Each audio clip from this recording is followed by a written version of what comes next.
What's up, what's up, what's up, Hype Squad? It's your boy Lucrecio coming at you with another live stream video. Alright, so it's post game time. We just got to watch LeBron James and the Cleveland Cavaliers versus the Chicago Bulls. And I must say, it was a it wasn't the most entertaining game. I'm not going to say it was just the most entertaining game. But the Bulls put up a fight. And there's a lot to be said about that because obviously coming into this game, nobody was giving the Chicago Bulls any type of chance to actually come out with the W. So I thought they gave it a good fight, to be very honest. Marketing was lighting it up, was completely lighting it up. He hit like, I think maybe 3 or 4 threes in the first, and they just kept going back to him. They kept running the same type of action, and they kept going back to him, and he was just hot from the perimeter, which is what the Bulls expected, obviously. When they drafted him, he was obviously had the reputation of being a knockdown, a sharpshooter, or whatever. So that was obviously very entertaining to see him, you know, dominate in that way early on.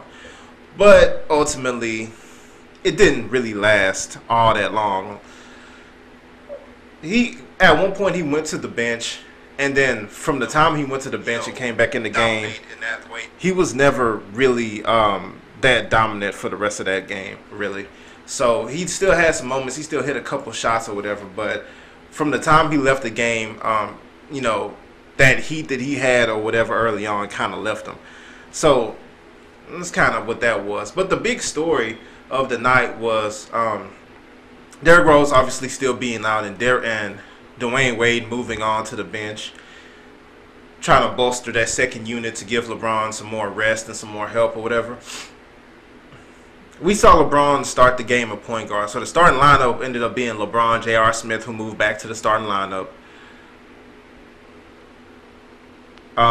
Jay Crowder moved to the small forward position. Kevin Love moved back to power forward. Tristan Thompson actually came from the bench back to the starting line. Game that the whole time he was in the game, he did get some good like stretches where he got some rest or whatever. So that's definitely good. The more they can do that, and that's ultimately the real reason why Dwayne Wade has moved on to the bench, is to give LeBron some longer stretches where, you know, they don't need him in the game creating all the offense basically.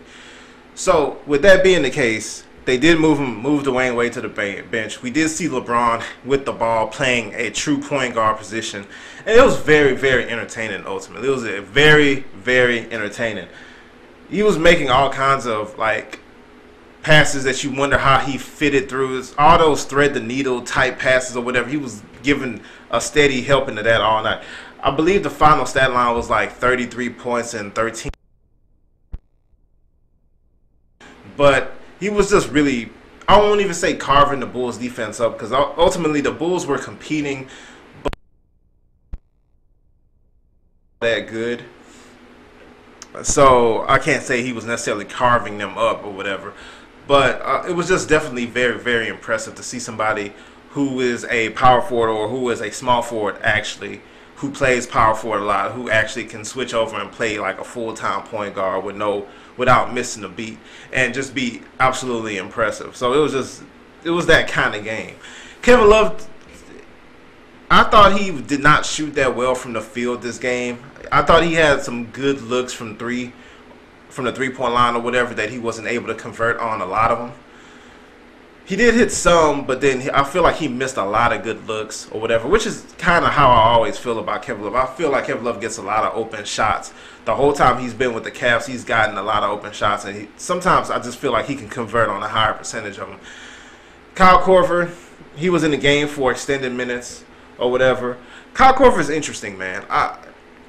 He had a situation where Kay Fielder, who obviously got traded from the Cavs and released from the Hawks, the Bulls went ahead and signed him, which is interesting. The Bulls have a lot of point guards, so I thought it was very interesting. I guess they're just searching for something, right? So they snatched up K. Felder in the second. Now, Antonio Blakeney or whatever, I have to check the Bulls roster. Is he still an active Bulls player? I thought for sure he would make that roster, but it doesn't. I didn't see any action tonight, so we'll see. I'll have to check the roster to see if he's still a member of the Chicago Bulls. But yeah, they have K. Felder. At one point, K. Felder was in the open floor, and he had a pretty good game. He was trying to get at the Cavs, really. He was really trying to get at the Cavs for trading him, trying to take it personally. But at this point, he's just not a good enough player to really make a difference. You know what I mean? To really get in there and really, like, you know, do a lot. So he did get some minutes, though. Fred Hoiberg did get him in the game, did get him some minutes. And he got on there and he did what he could. He had some nice plays, some nice drives. He had this one transition possession or whatever when he had Kyle Korver backing up, and then he gave him a quick little 1-2 crossover, and Kyle Korver actually fell down. But it was in Cleveland, so you didn't hear the ooh and ahs from the crowd, really. Kyle Korver fell down. It looked awkward. It was like, oh, K. Felder got him. But then, lo and behold, next play down, they ran Kyle Korver off a couple curls or whatever, and he nailed like 6 points back-to-back in a row. So that little 2 points, he was obviously excited, but yeah, it didn't really work out for him in the end. Quick shout out. Let's go to the live chat real quick. Hope the Cavs could get more young guys off the bench to contribute. So the big guy for the Cavs is Cedi Osman right now, right? I'm really curious to see what they're going to be able to get out of Cedi Osman, to be honest. I haven't seen him. I didn't get to watch him overseas or whatever. I don't watch a whole lot of overseas basketball or nothing like that, so I don't know much about him. He was actually supposed to start this game if J.R. Smith wasn't able to go. So Cedi Osman was actually supposed to be the starter in this particular game, and it didn't. Obviously, he didn't play because J.R. Smith played. Quick shout out to Jesus is My King. How's it? We were talking earlier on one of my other videos. The big De'Aaron Fox fan. Obviously, De'Aaron Fox is tearing it up right now, so I hope to see more from De'Aaron Fox in the near future. I really hope they get him into the starting lineup somehow. Another quick thing I wanted to talk about, Dwayne Wade. So, Dwayne Wade was obviously, real quick before I get into that, LeBron got 2 rebounds. Yeah, he really didn't rebound, but he really, when you watch this game, he really didn't spend a lot of time in the paint, other than the few times he drove to the basket or whatever. He spent most of this game on the perimeter, and I thought that was, to me, it's just very impressive to watch LeBron play point guard like that.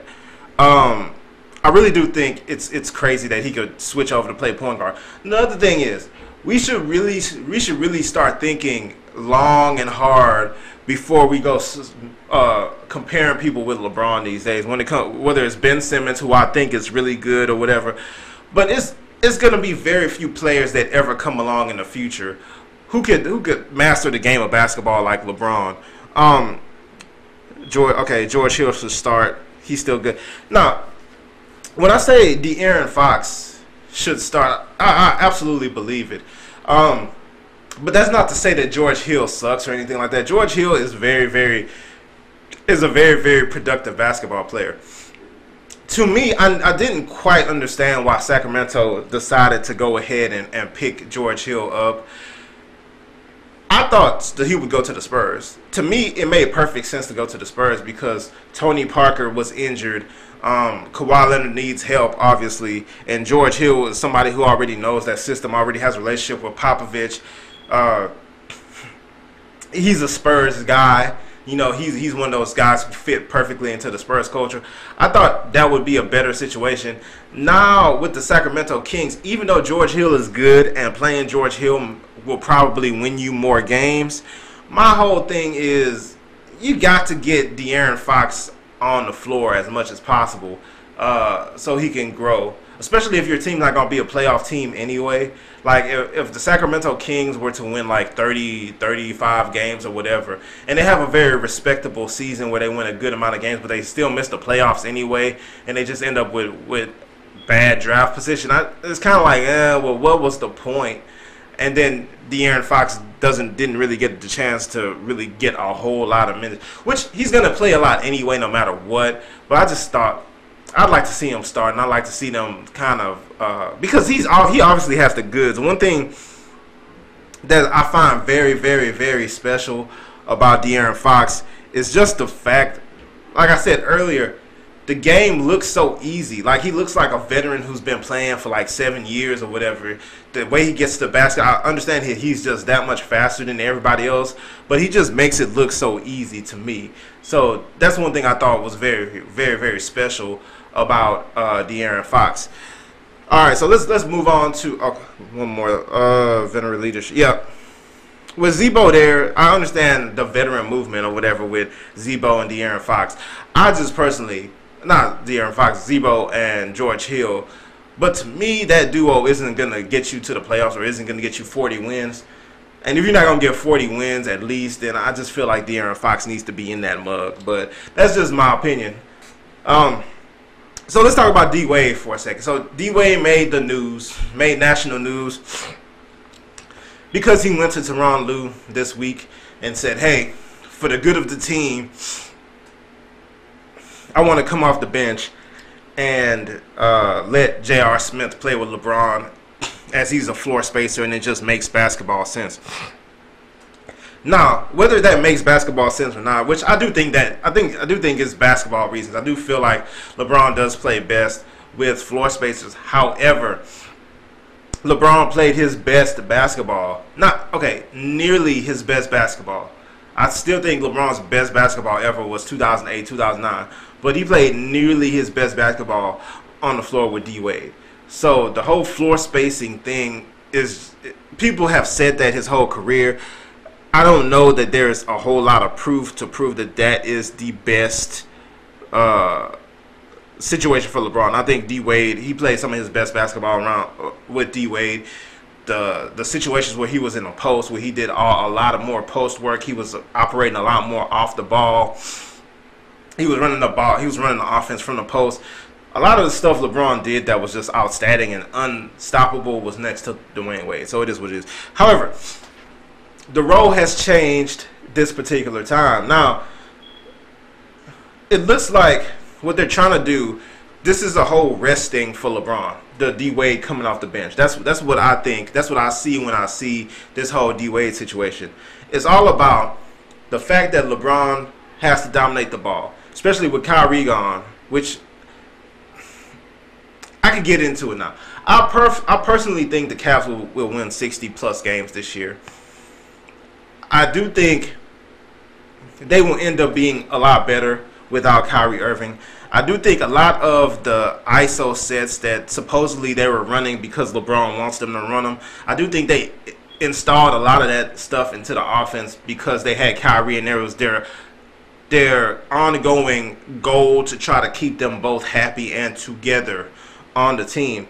That's just my personal theory, but I really do believe that that's why they had so much ISO in their offense. Now that their offense is without Kyrie, they eliminated a lot of the ISO looks. And you start to see more motion. You start to see more like system, like more plays being run constantly. And I personally, see, that's the thing. When stuff changes, you start to kind of see what was actually going on before. I just thought Tyronn Lue just wasn't that great of a coach. That's honestly what I just believe. I was just like, yeah, their offense is so stagnant. All they do is the shooters stand in the corners or whatever, and LeBron tries to break his man down off the dribble, or Kyrie tries to break his man down off the dribble, and they just kick out to open shooters. When in fact, like, now that Kyrie's gone, you start to see, and I don't think they hired, Rick Adelman in the offseason or whatever to get the offense going. Now you start to see all this action, all these different actions, all the off-ball cuts and things of that nature going on the court, just the constant movement, or maybe not constant movement, but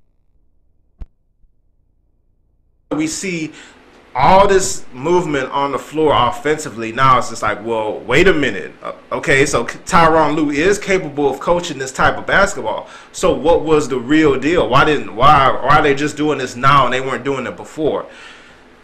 So it's just very interesting to me, at least. But anyway, with D-Wade, him being on the floor, because it gives them the opportunity to rest LeBron for longer stretches than he ever saw last year. I think they're going to be able to cut his minutes way down. And since you have such a high basketball IQ guy on the court, you didn't, like, he's still on the court or whatever, and he think the game, he can handle the ball, he can make the play, he could initiate the offense, make, good passes and things of that nature, makes very good decisions. You could keep LeBron on the bench for extended periods of time and just let Dwayne Wade be the main catalyst for that offense. Now, it does get more complicated, though, because when Derrick Rose comes back, Derrick Rose is obviously going to start again. Tristan Thompson is going back to the bench. So, D-Wade, J.R. Smith, LeBron does make more sense. But what happens when Isaiah Thomas comes back? They're even coming off the bench together. I don't think D-Wade and Derrick Rose should share court time a lot. I really just don't think so. So, J.R. Smith is in the starting lineup, and Isaiah Thomas does come back, hopefully sooner than later. Are you going to put Isaiah Thomas, J.R. Smith, LeBron on the court together and have D Rose and Derrick Rose and Dwayne Wade coming off the bench? I don't know. To me, that wouldn't make sense strategy wise. So I just don't know. I don't know. I would just wonder what they're gonna do. Another thing. So what is there to be said about Eric Bledsoe? What's gonna happen to Eric Bledsoe? Are the Cavs gonna make a run at this? Now, for years, I've always believed, for the last couple of years, I've always believed that the Cavs would do better with a really good defensive point guard leading that defense or whatever. Especially because in today's NBA, all the other point guards are elite. So I just feel like a Patrick Beverly or Eric Bledsoe, even Della Vadova to a lesser extent, would be good starting next to a team. Whether if D-Wade ever moved back to the starting lineup, I always thought like having a point guard who could shoot, but mainly is a defensive bulldog or whatever, would be the best situation next to D-Wade and LeBron if they were starting together. Now, whether or not that happens, we'll see. Because I just think it has that Manu Ginobili vibe all over it. That's just what I think. Manu Ginobili made an NBA career doing this, where he just basically came off the bench.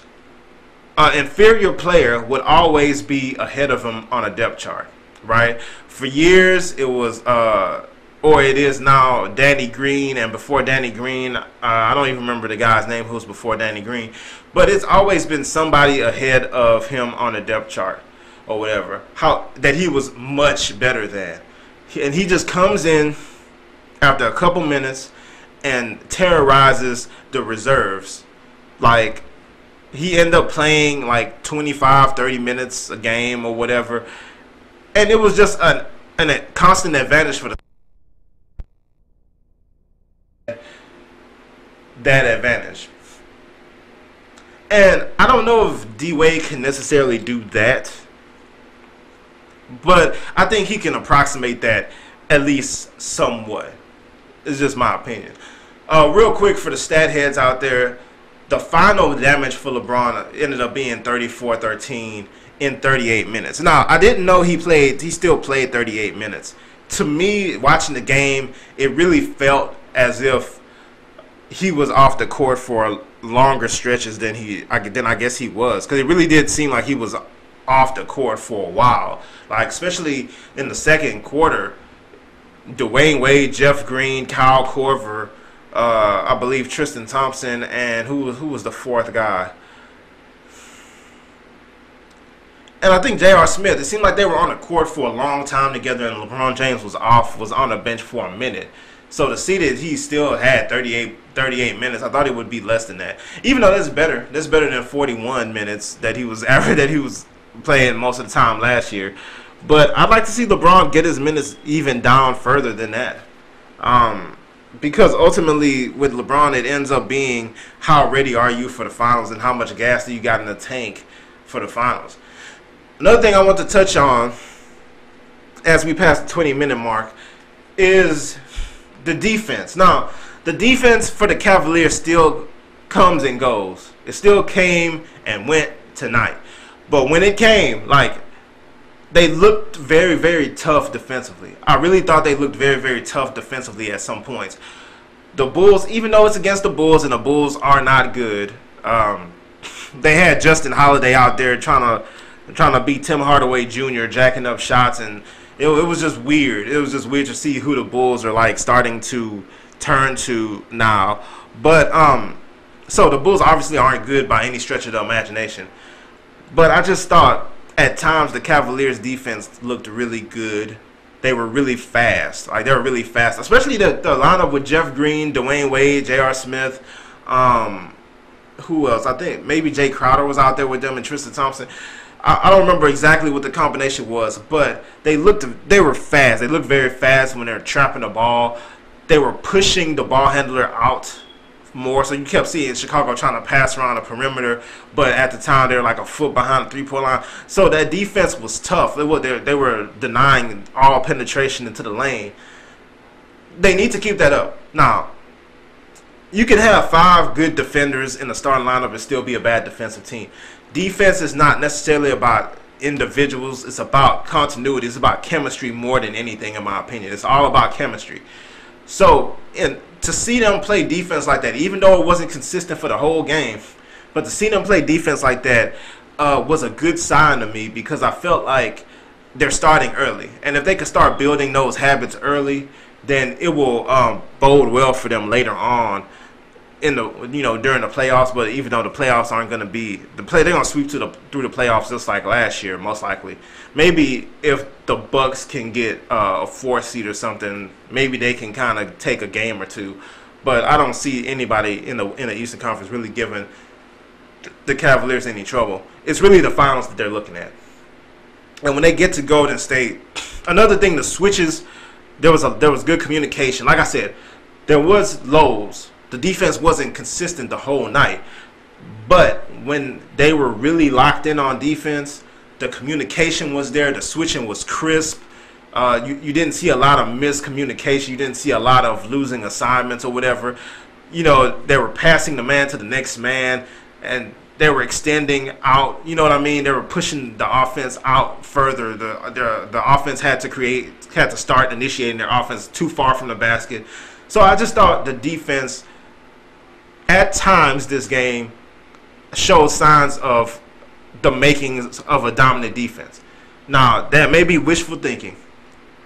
There is no real guarantee or anything that really showed me that, but at times I really saw they had the makings of a dominant defense. They had good communication. They had crisp switching. You could tell they had been working on it in practice a lot. Right? And ultimately, that's all you can ask for defensively, is that, you have discipline, you have effort, and things of that nature. So that's one sign that I think is very, very good for this team. And I knew once Kyrie, and I don't want to keep talking about Kyrie, but I knew once Kyrie was traded, that they would get better defensively. Looks like this team's getting better defensively, playing a lot more disciplined defense, and that's going to be very important for them. But those are my observations from this particular game. LeBron James' passing was outstanding. As he gets older and older and older, just kind of display just the amount of skill and mastery for the game of basketball that this guy has. Because to switch over the point, and he's been doing it for years, but to effortlessly just switch over to point guard. They didn't want Jose Calderon starting because it was too tough to try to make up for his shortcomings on defense. They said, screw it, LeBron, just go out and play point guard. And it wasn't point forward. It wasn't a pass first, somebody trying to masquerade. He just played point guard and just showed mastery of the point guard position. I don't even he probably had like 2 turnovers or something like that. 13 assists. I mean, it's just crazy to see. It really is just crazy to see how good this guy is. Bulls were no match. But anyway, the Bulls aren't good. Lauri Markkanen did look very good, though, at times. He had his moments. Another person who looked good for the Bulls, Denzel Valentine. So they're bringing him off the bench. I find that very interesting because you might as well start him. You might as well find a point guard who can shoot threes and defend and play him next to Denzel Valentine and have Denzel Valentine create your offense for you. That's really with Markkanen and the other tall guy, the other young guy or whatever. I just feel like they might as well do that. Like, I know they're saving that starting spot for when Zach LaVine comes back or whatever, but I mean, Denzel Valentine at this point on that team looks like the best playmaker they have, so you need him on the floor as much as possible, in my opinion. But hey, we'll ultimately see what ends up happening with that if you're paying attention to the Bulls. The Bulls did not look good, but once again, they had their moment. They did play hard, but they kept fighting, and I can respect that. All right, but leave your comments below. What did you think about this game? What did you think about LeBron playing the point guard position? What did you think about the Bulls' young talent? What do you think about D-Wade moving to the bench? All right, if you enjoyed this content, go ahead and give it a thumbs up. And as always, for anybody new watching this stream, hit that subscribe button. All right, see you next time.